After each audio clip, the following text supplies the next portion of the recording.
All right, welcome to the Talking Point Show on Elegbete TV Radio and Elegbete TV. My name is Idafi Matthew Esiogene. You love to call me the Elegbete One of Sports. Matt has plenty for ground. We so good talk. That guy where they call Highland. But wait. Like, who were the scouts? Who were the scouts that were scouting players that went to and didn't say for Arsenal? What was Ed Woodward thinking that he didn't sign that boy for Manchester United? Well, in my head, I know where the 2 or 3 places that I think that boy will head up to. One of the advantage that Borussia Dortmund now have is they will make over £100 million, euro, or dollars from a player that they spend only 20 million euro on. To think of it, Pepe is 72 million pounds. The first installment of Pepe would have bought this guy for Ireland. The way Arsenal plays would have suited him perfectly. To think that Jadon Sancho right now is in the region of 100 plus million. Oh my God. Well, in this business of analysis, I always say this, that I'm not good at judging players with one season performance or maybe one period, but I'm going to give him credit because he deserves it. In this era where players are crazy, where players can't keep their head focused, this guy reminds me of Zlatan Ibrahimovic, reminds me of Lucas Podolski in his prime, reminds me of Ronaldo da Lima. There's a part of this guy that reminds me of just about every striker that I've seen play football. Marco van Basten, Ruud van Nistelrooy, Thierry Henry, not really, Andy Cole. A lot of strikers. Somewhere there's an Alan Shearer in him. There is something from just about almost all the players that have really taking the act of goal scoring to another level in him. But then Paris Saint-Germain scored an away goal against Borussia Dortmund. That goal was scored by Neymar. Yes, that's how they call him in Brazil. So there's a possibility that Paris Saint-Germain can still progress. But imagine Paris Saint-Germain get knocked out again. How come people don't talk about the money that Paris Saint-Germain have spent, the coaches that are there? You see, that's the thing I was saying about Pep Guardiola. The reason why people don't talk about the coaches at Paris Saint-Germain is because they've really not been successful. They really not won, series of titles. So it doesn't matter even if they spend all the money in this world. That's it. Coaches don't spend money. These clubs that spend money. But people who wants to banter, people who like to argue upside down, twist this fact and make it look like, oh, it is the coach that spent the money. Oh, the reason why his team is winning is plenty of money. Well, let's say the grand running. You know how it is. This show is powered by the fans. It's not about me. It's not about anybody but the fans. And it is, what you ask us to talk about, that we will talk about. So let's see. Before we forget, Santa Mari played in a reserve game for Arsenal against Chelsea, and they lost again 2-1. What's the thing with Chelsea and Arsenal? Chelsea would always beat Arsenal. Why? Why? Why? Well, let's move on and get the first person talking. Hello, Elegbete TV Radio. Man, I Henry again, location from Ogba. I don't understand this boy, Alan. See wetin Manchester United lose. We will leave Manchester. At his age, he did like this. You sure say people no go soon start to forget about Mbappe? Wetin you see for this way future? Bros, I beg, I won't know. I beg, not to say I told you ask you questions, but I just reason and say, man, this guy, at the rate where they go, he just want to keep up for another 2 seasons. So, what do you think? Think say go stay for Dortmund very long. The matter weak me, I say like this, this Liverpool way they see so. Sure say they fit perform that wonder, so they always perform against other team when it comes to our feet. Because I don't know, the Atletico Madrid when I know. They fit carry this 1-0 like this, so go 180 minutes, so nothing go happen. No. But, bros, I want to hear your take because I don't understand. This one way they play like say tomorrow no day. Since compared to what they do for league since this season, but they change that for Liverpool this time around. I don't think you reason because I don't understand. Right, Henry from Ogba. There's so many things. I like your expression. Wow, and all that. They disturb me actually. So if you like, you call in, send a message as many times as you want. We day here to try do justice to her. After all, this show, na about tonight is a talking point. So anything will be talking point for where you did. Let's get into it and talk about it. Liverpool don't show us say for Anfield there be different kettle of fish, and then also Liverpool don't perform so well this season that you can forgive certain slip up in that game. It's not as if Liverpool play badly. This was just typical Atletico Madrid at their best. Score one goal, stifle you up, make sure you not get the right space to get creative. You know, your key players, make sure they become useless, frustrate them. First off, the frustrate Sadio Mane, make sure that is in danger of red card. That's why Jurgen Klopp removed her. Jurgen Klopp in his words says at some point he thought maybe if he take a deep breath, somebody will fall down and they might give him a card. So it was in danger of red card. That's why they removed him. They made Firmino uncreatable. You know, Firmino is good when he's creating, uncreatable. And then they also made Mo Salah irrelevant to the flow of the game. So that's good. But an Anfield, Liverpool is a different kettle of fish. I think that Fabinho was very good in that game. I also think that Trent Alexander-Arnold and then Henderson and then the other guy on the Robertson were good. There were glimpses of hope and chances that they could do something. We've seen this team before play against Barcelona, but I mean Barcelona does not know how to defend anyway, so it's a different conversation. If Atletico Madrid play like this as they played at Anfield, one of the things that will happen is the fact that Liverpool will go all out, try to attack, and that might be their greatest undoing because Atletico Madrid might score a goal. They always score. Liverpool also always score. This is about the second time this season that they've not scored a goal in a game. So I'll give them the benefit of the doubt and think that they can still do something. The only thing I have to say is to those people who always say that the English league is the best league in the world, blah, blah, blah, blah, blah, blah. Look at the team that is struggling in Spain. Look at what they've done. They were able to find out a way to shackle the best team. Napoli, in the madness of their crisis, were also able to handle this Liverpool team. So that argument of the English league being the best league in the world, well, let's keep it to the corner. After all, they have all the European titles right now, the Super Cup, the World Club Championship, the UEFA Champions League, the Europa Cup. So let's just skip that argument and not talk about it. Now, for Ireland, honestly speaking, nobody, and I repeat, nobody can praise him enough. You can praise him from now till eternity, it still will not be enough. The reason being that the way he plays, the way he moves, and he doesn't even, like, you know when they say, when get fine, but she don't know say she fine, she's just natural, she carries low cost, she doesn't do makeup, she doesn't do anything. That's exactly who Ireland is. Am I going to compare him with Mbappe right now? No. The reason being that when Mbappe burst into the scene, the goals he scored in the Champions League and in the league are more than this. He may not have had the kind of run that Ireland is having right now, but Mbappe has won the best young player in the world. Mbappe has won the World Cup, was very, very active, predominantly active in the World Cup as well. Mbappe has also shown that he is a force. Paris Saint-Germain might not be the team, but there's a possibility that Mbappe will go to Real Madrid. It's just that his buyout clause is very high. Barcelona are looking for a striker. Ireland might be the guy. Now, if they don't get Ireland, Real Madrid can also get him and pay him with Mbappe. The thing is, Mbappe is a runner who can also play on the flank and play, on either side of the flank. So if Real Madrid is actually looking for a replacement for Karim Benzema, Ireland is the guy to depend on. They're looking for the final replacement for Cristiano Ronaldo. Mbappe is the guy. That also means that Real Madrid would have created a team that is unplayable. Maybe Barcelona would split these two of them and see what they can do. Maybe Fontes come in and become the president of the club. But credit where it is due. Ireland right now is a chunk of George Weah, Marco Van Basten, Lukas Podolski in his prime, Lewandowski, Jimmy Floyd Assenberg, Ruud van Nistelrooy.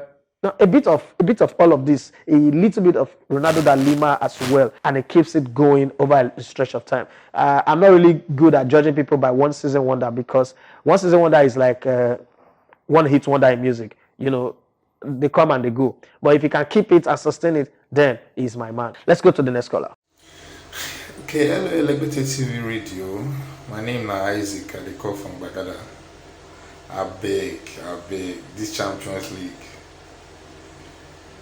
One player they ring for my head, Erling Haaland of Dortmund. I beg a little bit. She this player na human. I won't know. She na human. Man, the guy, onye ball. I just need a breakdown about the guy. Where did he come from? Wow, the future of Dortmund with Haaland is bright. Please, I need a breakdown. Thank you. All right, thank you very much, Isaac Akomolafe from Bagada Island. We cannot, like I said, we can't speak enough of him. At 19, is he 19? Is it's like whipping in every record, doing all sort of things. We know that okay, it will be in the running for the best young player as we go. The throne of Messi and Neymar keeps getting threatened. A lot of people are now queuing up to take over from Cristiano Ronaldo and Lionel Messi. Now we have Mbappe, we have what's it called? We now have Ireland. Unfortunately, Messi and Eden Hazard are practically going to get wiped out in this storm, and they will, unless Neymar walk up like a serious magic. Take for instance in the return leg against this same Ireland against Dortmund in 3 weeks' time, he's able to come up with the magic and combine with the rest of his teammates to knock him out. That will cool the heat on Ireland a bit and then keep pump up the fire on Neymar's name. But focusing on Ireland, I think that he went under the radar, played in the Austrian League and then came in. And then this also supports that argument that when people say that Nigerian players don't develop because they go and play in some obscure league. Well, this Norway to Austria, these are not good league. But it's about talent, hard work, self-discipline. That's the thing that I keep saying. It's not about the league per se. I mean, you wouldn't say that if you go to Austria is a league that develop anybody. No. But, I mean, develop. You can't also tell me that because he came into Borussia Dortmund in January, that's where he got developed. There's no development that comes in. He was brought on to the team and immediately needed to perform. So it wasn't as if he went through some special coaching, some special training that Dortmund put. No, this is what he's got. Now, when he carry come market, now he sell. As we talk for Pigeon Palace. So that's exactly what he has brought to the party. It doesn't matter what league you go and play. It's about how disciplined you are, how dedicated, how committed to your craft, how much willingness you have to improve that talent that you have. That thing called God-given talent. And how much you're willing to look at others in the space that you are occupying, and time and space that you're occupying, or people that have been there before and say, look, I want to take a bit of this, a chunk of this, a chunk of that. If you read Zlatan's book, I Am Zlatan, he said that he was watching tapes of Ronaldo da Lima and other players, Roberto Baggio, Romario, and the rest of them. And he picked a chunk of this, a chunk of that from almost all of them. When he went to Milan, they had to play him a tape, I think about 4 hours tape of Marco van Basten, and he was studying, and they told him, that's the number 9 jersey. If you want it, you have to outdo that man. You know, so those are the things. And to think that he also met with the same Marco van Basten in Ajax, who told him that, I think that you're the guy that is ready to take my crown, it means a whole lot. So it's about how committed the player is, and I think that this guy has got a very good head on a stable shoulder. So it's made his work very easy, and I hope he can stay long on the throne and perform very well. I hope I've helped your excitement and curiosity, Isaac. Let's go to the next person. This is Ope Emmanuel Alexander calling from Amu Wodofi. I want to ask you your opinion about this recent development, the appointment of Daniel Mokachi.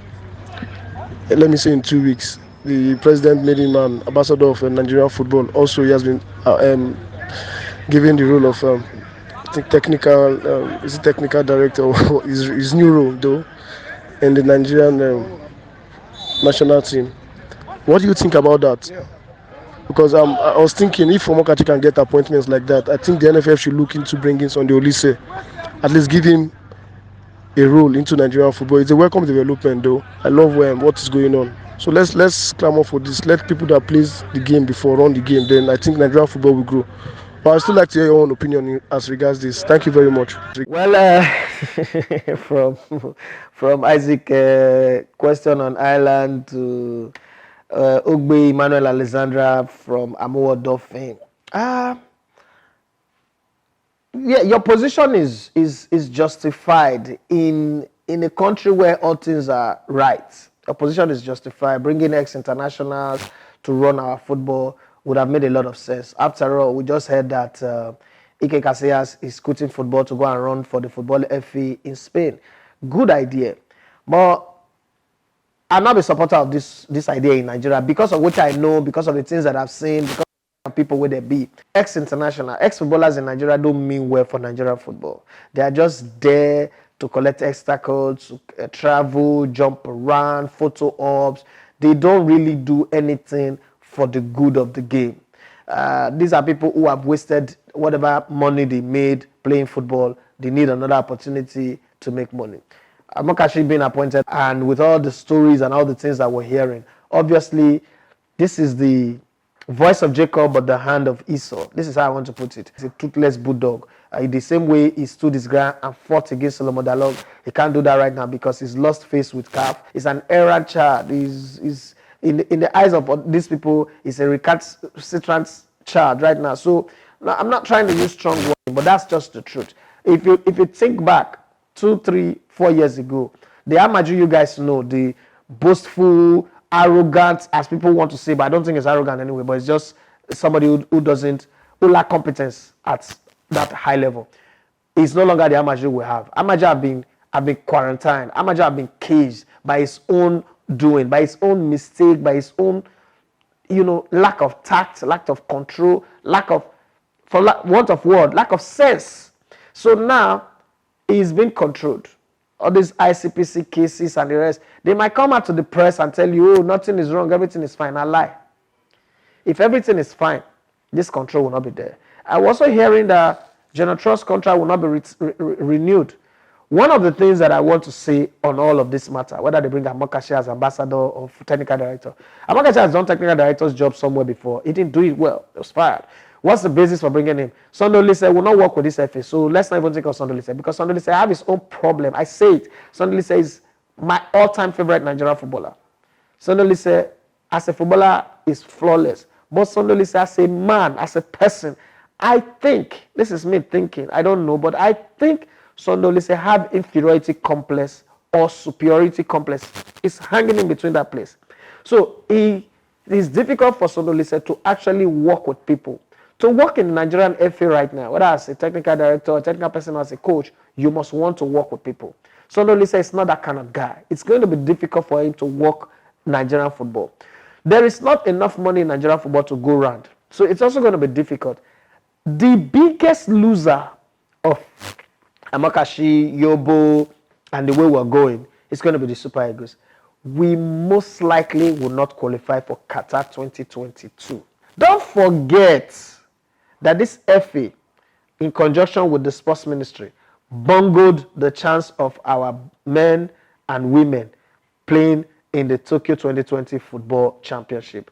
They are still on that slide. This is how we missed 2 Nations Cup back to back. And it's just getting worse and worse. I'm not against Amokachi. I'm a fan of Amokachi. Who doesn't love the bull? I love the bull. But unfortunately, I don't think he has competence to do this.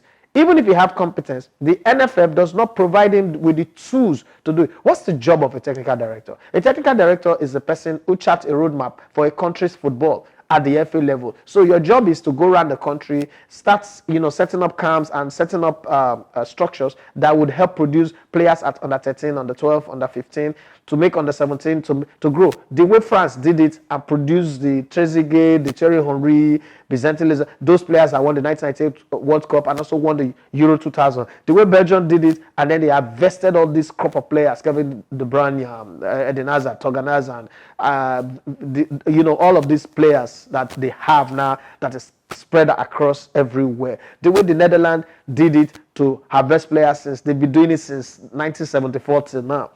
The way Barcelona did it and, they did what they did. The way Ajax did it and reinvented themselves again. Let's see if this will happen. All of this, you will see that the only time Amokachi will function is the Super Eagles. Unfortunately, the senior national team is not the place for a technical director.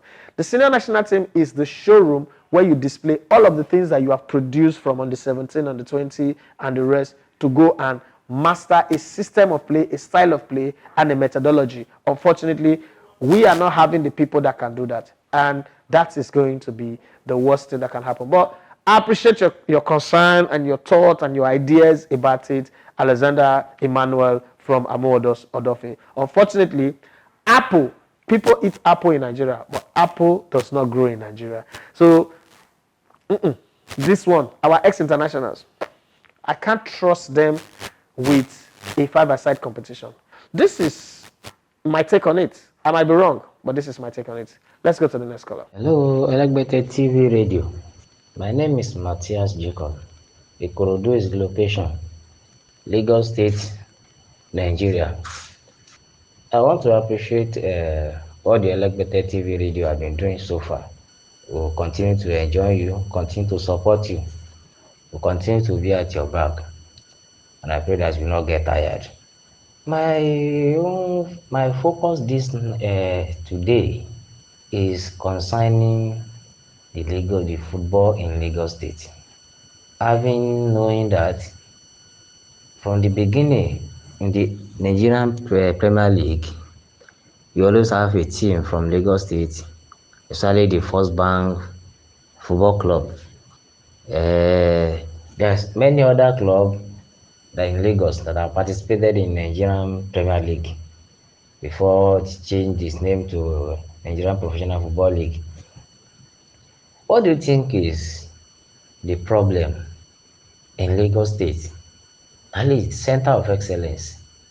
Apart from MFM that you have in Lagos, who is a private owner, we could not even identify a single team, a football club again, supporting any traditional club from Lagos State. What is the problem? Because every time we'll be hearing that the government is supporting the grassroots development, and so on and so forth. All what we could hear, we only hear on the media, from the paper, on the print media, on the social media. But in the reality, I have not seen any good transition or any good result from all this investment that government have been making for the past 8 or 12 years. From the governor Fashola to Ambode, now Sanwo-Olu, and our second vice chairman, president of NFF, Barrister Seyi Akinwumi, has been doing his best. But I think there's more to it. Please shed more light on this. God bless you. All right, Matthias from Ikorodu, thank you very much. And the rest of the Elegbete TV crew also appreciates you and thank you for always calling and putting your contribution and your unique way of introducing yourself. We appreciate that. I wouldn't say Lagos have gotten it wrong in terms of football. Lagos actually has set a very good pace. For me, in my own head, football should not be run by government. And that's exactly what Lagos State have preached.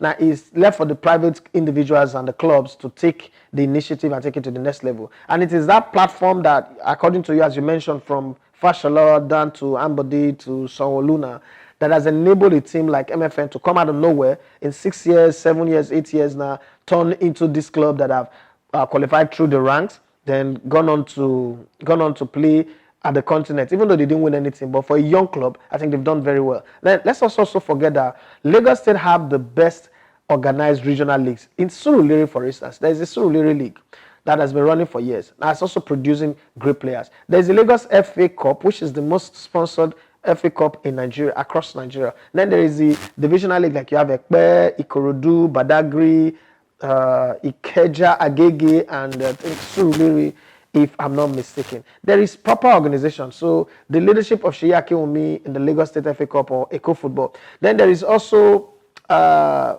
lot of activities that goes on in different parts. First off, the highest transfer in the history of Nigerian football. I mean, recorded history. Some people, if anybody have a proof to counter this, they should tell me and let me know. The highest transfer in the history of Nigerian football is Victor Osimhen, 3.5 million euros from a team in Lagos to Europe. And then you look at most of these players, people like Ogoneka Retibo, for them to have a chance, a spot to grow, they had to leave Warri and come and play in Lagos for a couple of years and then get incubated and then properly harvested. And you could push the argument far and wide. It's not about the teams. It's not about having, there is 36 Lions, there is Box to Box, there is G12, there is DROV, there is Goshen, there is ADFA, there is Pat FC, there is Real Sapphire, there is, you can name them. And then there is FC Robo, there is Young Talent 99. If you look at all of that, that is not government sponsored.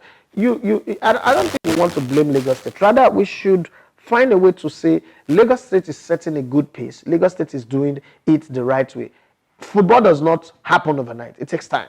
So it's going to take time for it to germinate and turn out good. The highest amount of sponsored competitions are done in Lagos. You have the Copa Lagos, you have the Beach Soccer now that is coming also in Lagos that the guys are putting together. There is a whole lot. So I wouldn't really say football or sports is not properly run in Lagos. Sheyi Akiwumi is doing his best within his means and his time and space, and the guys are surrounding him as well. So I think you should maybe reanalyze it. Yes, there was a time where you have NEPA, Nitel, First Bank, Union Bank, and the rest. But these guys have shut down because of the economy, not because of Lagos.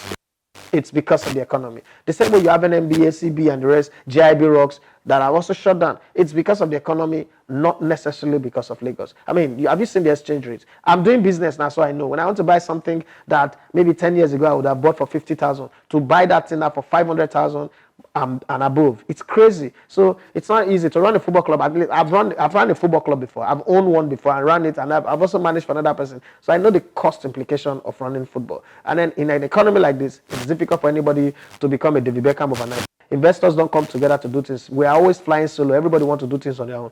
And then there's the Bishop Michael Okonkwo championship, and I hear that Trem is also trying to set up their own team. And then there's a few other things. House on the Rock was also trying to set up a football club. Well, let's see how it goes, but I don't think it is as bad as you are saying it. Having said that, we've come to the end of the show. I know that a lot of people don't like that bit where I have to say we've come to the end of the show. But, I mean, it's your contribution that will keep us going. If you want to join the WhatsApp group where all these voices you're hearing is coming from, just follow us at Elegbete TV Radio. You will see the pin tweet there. You will join the group, and then you put your voices, you make your contribution, you ask your questions, and we'll have things to talk about. But until then, I want to say a very big thank you to everybody who's made this possible, most especially my producer. Yeah, wonderful guy, McDonald, Chukwuemeka Oparacha. Thank you very much. And the rest of the Elegbete TV crew and the fans. Mr. Best. Yes, let me say a very big thank you to Mr. Best Igbonosa and Wale Ibrahim Kalajai. Thank you very much for helping us to manage the WhatsApp group and kicking out people who are troublemakers and spammers and scammers and all that. God bless you. Until we meet again, I remain Idafe Matthew Eshegene, the Elegbete One Ospos. Ciao.